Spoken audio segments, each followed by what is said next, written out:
Assalamualaikum warahmatullahi wabarakatuh. Pada video kali ini saya akan mereview 6 jenis hardware yang saya pelajari.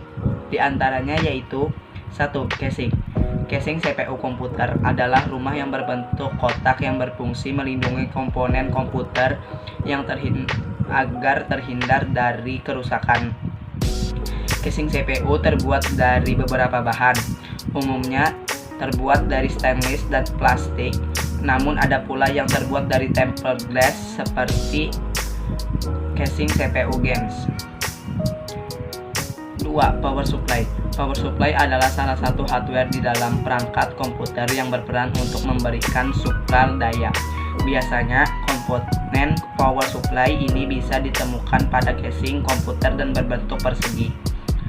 Pada dasarnya, power supply membutuhkan sumber listrik yang kemudian diubah menjadi energi yang menggerakkan perangkat elektronik. 3. Hard disk. Hard disk adalah perangkat yang digunakan untuk menyimpan data komputer.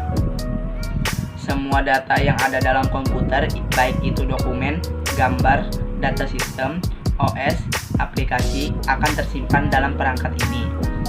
Hard disk menyediakan ruang khusus untuk menyimpan dan membaca data.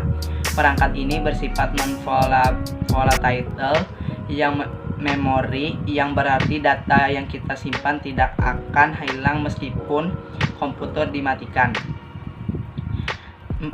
RAM atau memori. RAM atau Random Access Memory adalah tempat penyimpanan sementara pada komputer yang isinya dapat diakses dalam waktu yang tetap, tidak mempedulikan letak data tersebut dalam memori atau acak. Jadi, RAM ini hanya sebagai penyimpan sementara saja saat Anda menggunakan komputer atau software tertentu. 5. Prosesor. Prosesor pada umumnya sering disebut juga dengan CPU, Central Processing Unit, adalah salah satu chip yang berupa IC atau Intelligent Circuit yang mengontrol keseluruhan sistem komputer khususnya dalam menjalankan instruksi. Pengolah dan digunakan sebagai pusat ataupun otak dari kegiatan komputer dalam melaksanakan perhitungan serta menjalankan tugas input dan output. 6. Mainboard. Mainboard adalah sebuah papan sirkuit elektronik utama komputer yang digunakan untuk meletakkan komponen-komponen elektronik lain seperti prosesor, RAM, VGA, dan lain sebagainya. Di dalam mainboard sendiri terdapat beberapa chip controller yang berfungsi sebagai pengatur lalu lintas data. Selain itu, ada beberapa songkat-songkat dan slot-slot yang digunakan untuk memasang komponen lainnya.